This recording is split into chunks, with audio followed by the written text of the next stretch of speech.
দেখো এখানে কোয়েশ্চেনটা কি বলেছে যে if X denotes the face of the die, X যদি ডাইয়ের ফেসটাকে ডিনোট করে তাহলে আমাকে করেসপন্ডিং ডিসক্রিট পিডিএফ স্পেকট্রাম যেটা হবে সেটা বানাতে হবে।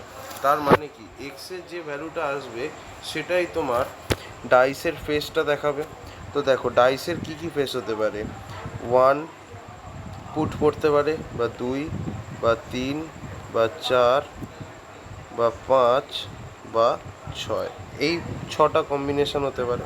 তো তাহলে এদের আমি যদি প্রবাবিলিটি দেখি তাহলে সেটা কীরকম হবে, 1 আসার প্রবাবিলিটি কত, 1/6, একটা থ্রোতে 1 আসার প্রবাবিলিটি 1/6, 2 আসার প্রবাবিলিটি কত সেটাও 1/6,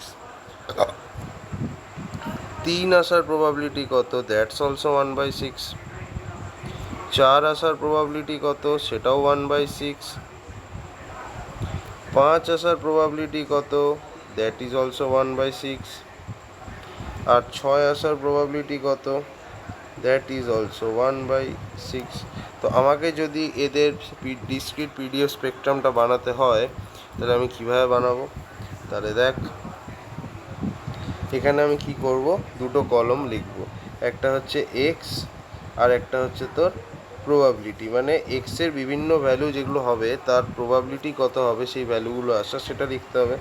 তার মানে কি কি হতে পারে, 1 আছে, ঠিক আছে, 2 আছে, 3 আছে, 4 আছে, 5 আছে, আর 6 আছে।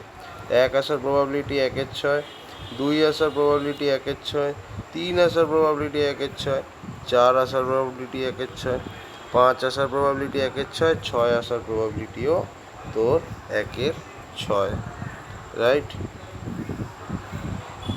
সো এইটা হচ্ছে তোর ডিসক্রিট পিডিএফ স্পেকট্রাম। ব্যাস এটাই হবে আমাদের।